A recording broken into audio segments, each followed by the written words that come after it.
పశ్చిమ మధ్య బంగాళాఖాతంలో ఏర్పడినటువంటి అల్పపీడనము క్రమక్రమంగా బలపడుతూ ఉత్తర వాయువ్య దిశగా అయితే కదులుతుంది. దీని ప్రభావంతో ఆంధ్రప్రదేశ్ రాష్ట్రంలో ఈ జిల్లాల్లో భారీ నుంచి అతి భారీ వర్షాలు కురవబోతున్నాయి.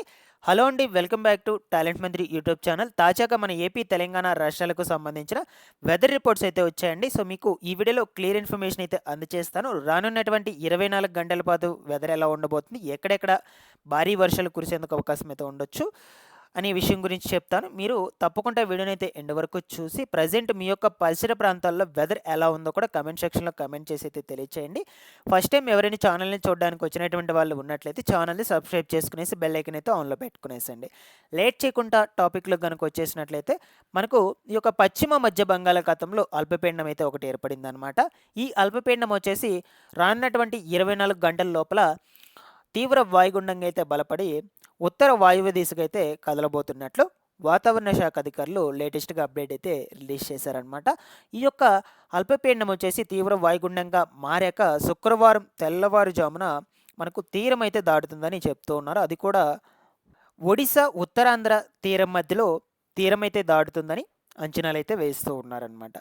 అయితే ఈ యొక్క వాయుగుండం ప్రభావంతో తెలుగు రాష్ట్రాల్లో వెదర్ ఎలా ఉండబోతుంది, రానున్నటువంటి 24 గంటల్లో ఏ జిల్లాల్లో భారీ నుంచి అతి భారీ వర్షాలు అయితే కురుస్తాయి, ఏ జిల్లాలో భారీ వర్షాలు కురుస్తాయి, ఏ జిల్లాల్లో మోస్తరుగా వర్షాలు పడేందుకు అవకాశం అయితే ఉండొచ్చు, ఈ వివరాల గురించి ఇప్పుడు మనం డిస్కస్ చేసుకుందాం. ఓకేనా. సో మనకు మెయిన్ వచ్చేసి ఈ యొక్క అల్పపీడనము ఎక్కడ కేంద్రీకృతమైంది అనే దానికి సంబంధించిన మీరు ఇమేజ్ అయితే స్క్రీన్ మీద చూస్తున్నారు.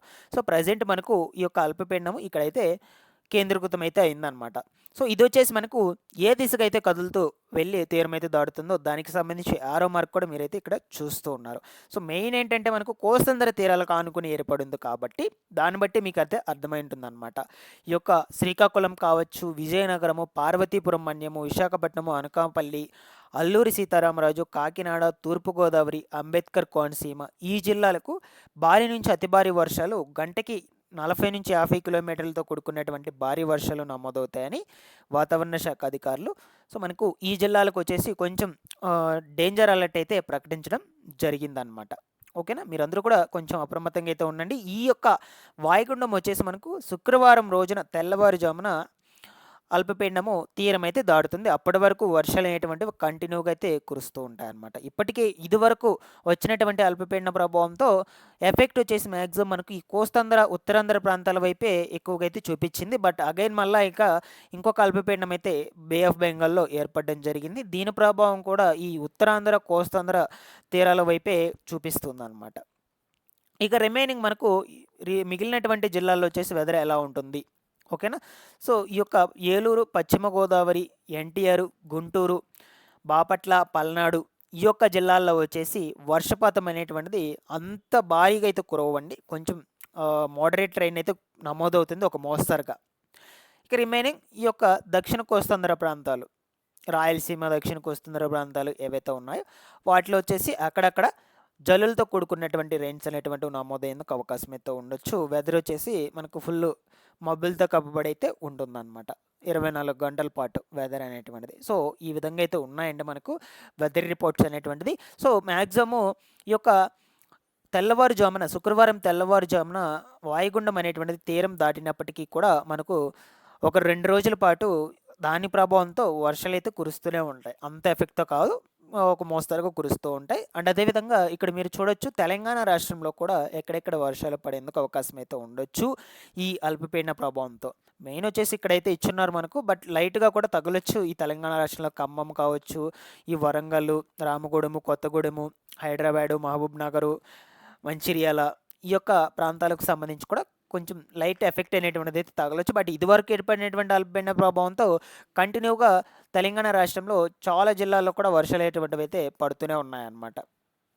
ఓకేనా. సో మెయిన్ ఏంటంటే మనకు ఎక్కువగా తెలంగాణ రాష్ట్రంలో వర్షపాతం అనేటువంటిది అయితే నమోదవుతుంది. బట్ రీసెంట్గా ఒక వారం రోజుల నుంచి ఆంధ్రప్రదేశ్ రాష్ట్రంలో ఈ కోస్తాంధ్ర, ఉత్తరాంధ్ర ప్రాంతాలకు కూడా ఈ బంగాళాఖాతంలో ఏర్పడినటువంటి అల్పపీడనాల ప్రభావంతో వాటికి కూడా ఎఫెక్ట్ అనేటువంటిది అయితే ఎక్కువగా ఉందని చెప్తూ ఉన్నారు.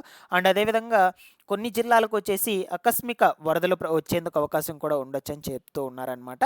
ఈ యొక్క విశాఖపట్నం వాతావరణ శాఖ కేంద్రము ప్రకారము ఈ యొక్క అర్ధరాత్రి లేదా రేపు తెల్లవారుజామున తీరం అయితే దాటేందుకు అవకాశం అయితే ఉండొచ్చని చెప్తున్నారు. సో, మనకు దీని ప్రభావంతో వరద ముప్పు వచ్చేసి ఎక్కడెక్కడ ఉంటుందని ముఖ్యంగా వచ్చేసి శ్రీకాకుళము, మన్యము, విజయనగరము ఈ జిల్లాల్లో ఈ వరద ముప్పు అనేటువంటిది ఎక్కువగా ఉండేందుకు అవకాశం అయితే ఉండొచ్చని చెప్తూ ఉన్నారు. సో, నీటి మట్టాలు ఆకస్మికంగా పెరిగేందుకు అవకాశం అయితే ఉంటుందన్నమాట. మీరందరూ కూడా కొంచెం అప్రమత్తంగా అయితే ఉండండి. ఇటువంటి సిచ్యువేషన్స్‌లో మత్స్యకారులు ఎవరు కూడా వేటకి వెళ్ళేందుకు అవకాశం అయితే ఉండదు కాబట్టి ఎవరు కూడా వెళ్ళొద్దు. కొంచెం జాగ్రత్తలైతే వహించండి. సో, మీకు సెలవు దినాలు స్కూల్స్‌కి సంబంధించి కొన్ని జిల్లాల్లో రేపటి రోజున సెలవు కూడా ఇచ్చేందుకు అవకాశాలైతే ఉండొచ్చనమాట. మాక్సిమం వచ్చేసి మన్యం జిల్లాల్లో ఏవైతే ఉన్నాయో ఈ యొక్క మన్యం జిల్లాలు, విశాఖ ఈ జిల్లాలో వచ్చేసి ఆకస్మికంగా వరదలైతే వచ్చేందుకు అవకాశం అయితే ఉండొచ్చని, వరద ముప్పు ఉంటుందని. సో, మనకు డిఈఓ రేపు సెలవు దినం కూడా ప్రకటించడం జరిగింది. ఓకేనా. ఈ విశాఖపట్నము, శ్రీకాకుళము, కాకినాడ, మన్యము ఈ జిల్లాల్లో. ఓకేనా. మీ జిల్లాకు సంబంధించి హాలిడే ఉందా లేదని తెలుసుకోవాలనుకుంటే కమెంట్ పెట్టండి. దాన్ని బట్టి అయితే నేను కమెంట్లో అయితే రిప్లై అయితే ఇస్తాను. ఓకేనా. సో, ఈ విధంగా అయితే ఉన్నాయండి మనకు రానున్నటువంటి 24 గంటల పాటు వెదర్ రిపోర్ట్స్ అనేటువంటివి. సో, మీకేమైనా డౌట్స్ ఉన్నా సరే కమెంట్ సెక్షన్లో అడగండి. నేను వెంటనే రెస్పాండ్ అయితే అవుతూ ఉంటాను. సో, డైలీ కూడా వెదర్‌కి సంబంధించి ఒక వీడియో అయితే మన ఛానల్ నుంచి అప్డేట్ అయితే చేస్తూ ఉంటాను. వెదర్ అప్డేట్స్ మొత్తం కూడా క్లియర్‌గా ఎక్స్‌ప్లెయిన్ అయితే చేస్తాను. మీరందరూ కూడా ఛానల్‌ని సబ్స్క్రైబ్ చేసుకునేసి రెగ్యులర్‌గా పెట్టేటువంటి వీడియోస్‌ని అయితే ఫాలో అప్ చేస్తూ ఉండండి. Thanks for watching this one.